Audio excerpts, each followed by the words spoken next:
Hi, actually, hey guys, I'm back again.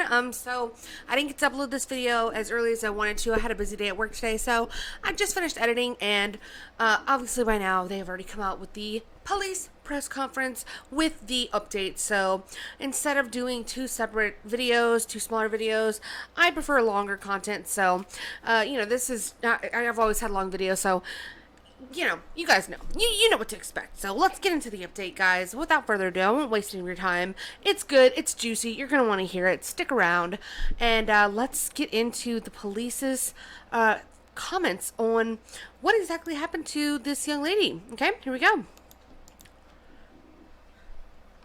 However, due to the public interest, and in some cases, public fear, that this story has generated, we owe it to our citizens to tell them the facts that we have uncovered. So I will give you the facts that we know today. On July 13th, at approximately 8:20 p.m., Carlee left work from a business at the Summit. Surveillance video from her place of employment shows Carlee concealed a dark-colored bathrobe, a roll of toilet paper, and other items belonging to the business prior to her departure. Hello. She ordered food from Tzatziki's at the Colonnade and traveled there. She then traveled to Target on 280, where she purchased some granola bars and Cheez-Its. From there, she remained in the parking lot at that shopping center until 9:21 p.m. when she drove to I-459. So interesting. So new tidbit there of information is seemingly confirming what we already had discussed previously, is that she stole items from her job. So if she wasn't fired before, she's probably fired now. She stole a bathrobe, other toiletries, and then made her way over to Target for snack foods, almost as if she was preparing for something, for maybe, a weekend getaway. I don't know. It's not very prepper type of situation. You don't need more food than granola and Cheez-Its, but let's get into it, guys, and see where this goes. Carlee communicated on her cell phone with individuals known to her while on her path of travel, up to the point of calling 911 at 9:34 p.m. And at this time, we will play the 911 call in its entirety. Oh my God. This man with this purple coat, he kind of savaged her during this press conference, y'all. I can't even hold you. And in a classy way. It was a classy savage, which are the worst kind. Can y'all get it together? I am on Interstate 459, and there is a pig just walking by themselves. Oh, hold on. Where on 459 are you? I'm right next to the exit 10 by the Pepper Egg, like you get off by the Egg. Okay, so you're before that exit? Yes. Okay, and were you headed southbound or northbound? Okay, towards Tuscaloosa or 480? Towards Tuscaloosa. Okay, and was the child on the left or right side? On the right side. Were they walking northbound or southbound? They're walking towards Tuscaloosa. You're walking southbound? Or how old do they look? Like a toddler, maybe 3 or 4. Did you pull over with them? Are you still with them? Yes. Okay, are you with the child right now? No, I'm not. I didn't get out of the car. I can see them though. Do you mind staying and keeping an eye on them until we get there? Yeah, sure, yeah. Okay, what kind of car are you in? I'm in a Mercedes-Benz. Is that a sedan or SUV? SUV. I mean, it's a sedan. Sorry. Can you put your hazards on for me? Yeah, they're on. Okay. Did you talk to the child at all, or did you say anything to them? No. Okay. No. Do they look like they're injured? No, they don't. Are they white, black, Hispanic, or Asian? They're white. Okay. Is it male or female? I think it's a boy, a little boy. White male? Okay. So is he wearing clothes? Yes. Okay. What is he wearing? It's a white t-shirt, and it doesn't look like he has any pants on. It looks like a diaper. And you don't see any cars anywhere? No cars anywhere. Okay. All right. What's your name? My name is Carlee Russell. And you don't see any injuries on the child from where you're at, correct? No. I can't really see them that good. Okay. Try to keep an eye on them for the best you can, because I don't want you to lose track of them. Okay. All right. And do they have shoes on? No. I can't really see that. Look. Okay. All right. I've got them on the way, okay? Just try to keep an eye on them, but officers are on the way, okay? Okay, thanks. Thank you. Okay, bye.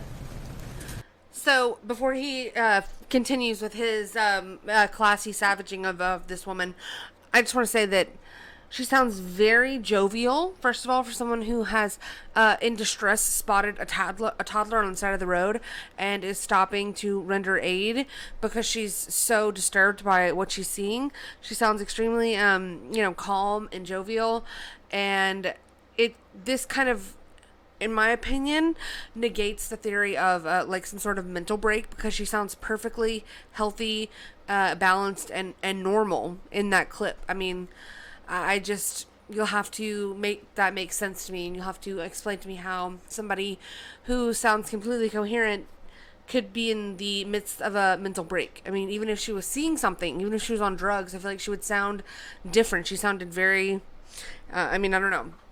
She sounded fine to me. So it negates that, and really, I mean, the toddler theory was never even a thing. We've all seen the video. I mean, there was no toddler, so it's like, the phone call was damning, but he's fixing to continue with even more, guys. Carlee called a relative after speaking with the 911 operator. She went missing during that conversation sometime after 9:36 p.m. Traffic camera footage was obtained which depicted this portion of the incident, and that footage was analyzed as part of the investigation in conjunction with the 911 call and cell phone data to accurately determine the time frame. Carlee's 911 call remains the only report of a child on the interstate, despite numerous vehicles passing through the area at that time. No one has called a report that a child is missing, and the Hoover Police Department did not locate any evidence of a small child walking down the interstate. Data from Carlee's phone, including her Life 360 app, shows that she traveled approximately 600 yards in her vehicle while she was on the phone with 911, stating that she was following a child. 600 yards. That is 6 football fields straight. 600 yards.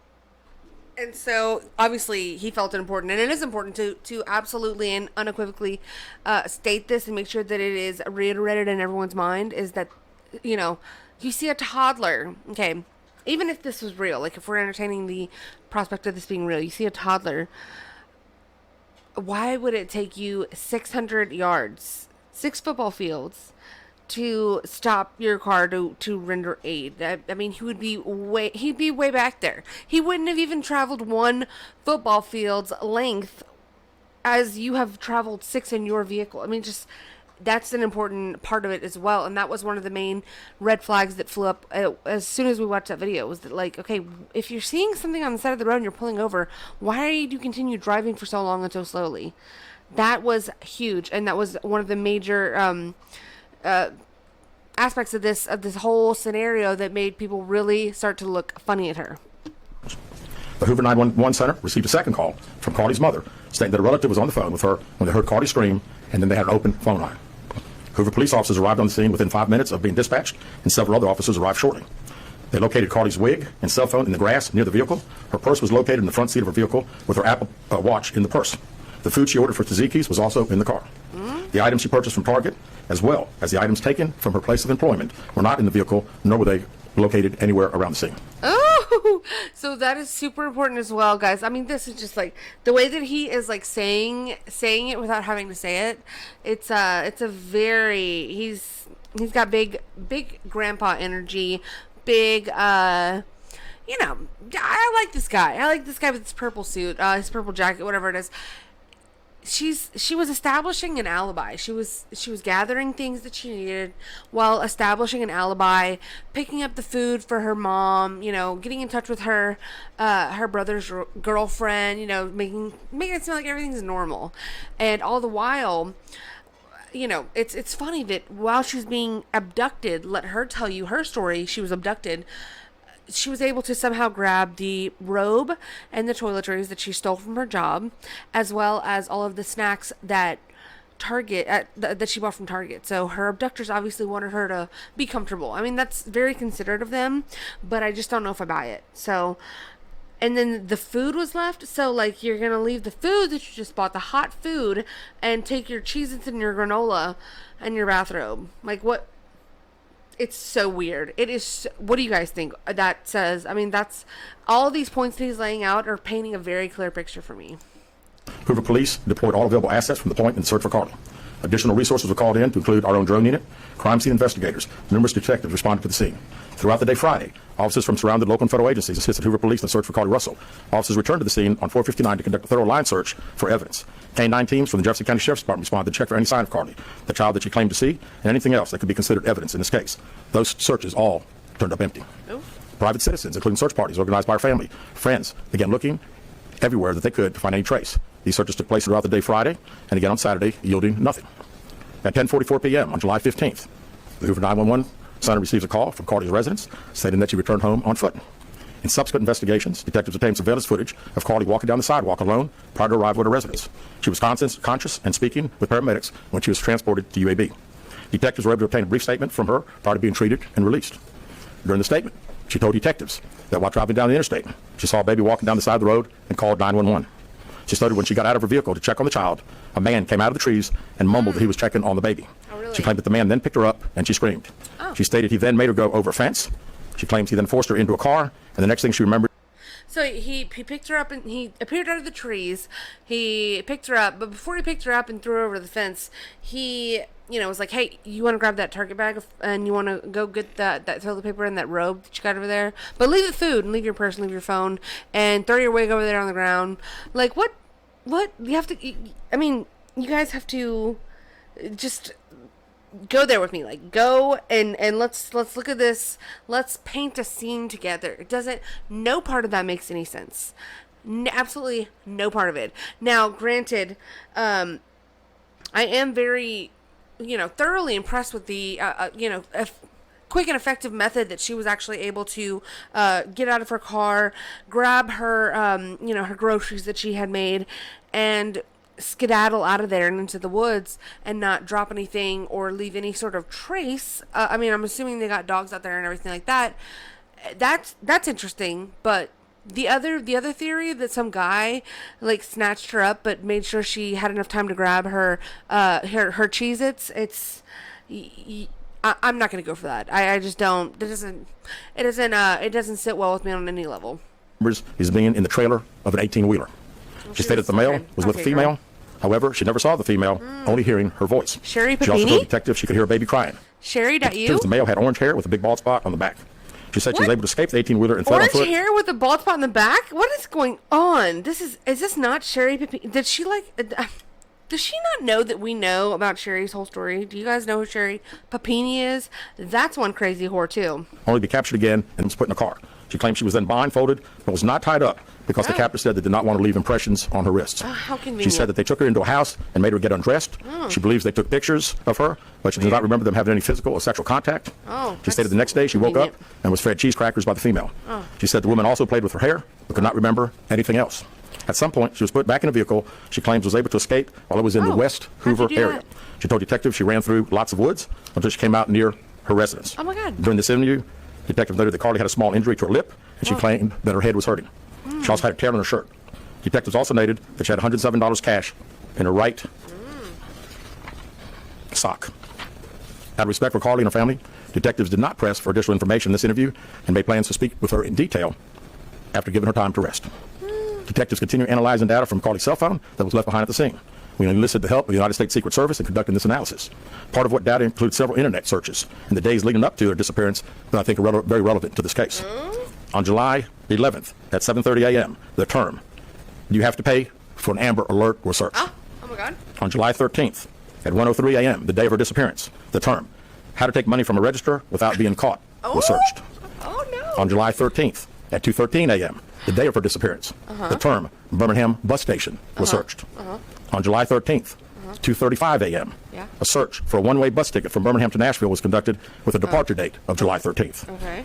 On July 13th at 12:10 p.m., a search for the movie Taken, Oh a film my about God. abduction, was conducted. There were two searches related to Amber Alerts on a computer at Carlee's place of employment, including one regarding the maximum age of an Amber Alert. Hello? There were other searches on Carlee's phone that appeared to shed some light on her mindset, but out of respect for her privacy, we will not be releasing the content of those searches at this time. Oh, come on. We've asked to interview Carlee a second time, but have not been granted that request. As you can see, there are many questions left to be answered, but only Carlee can provide those answers. What we can say is we've been unable to verify most of Carlee's initial statement made to investigators, and we have no reason to believe that there is a threat to the public safety related to this particular case. Thank you very much. Oh my God, did he just call her a lying ass bitch?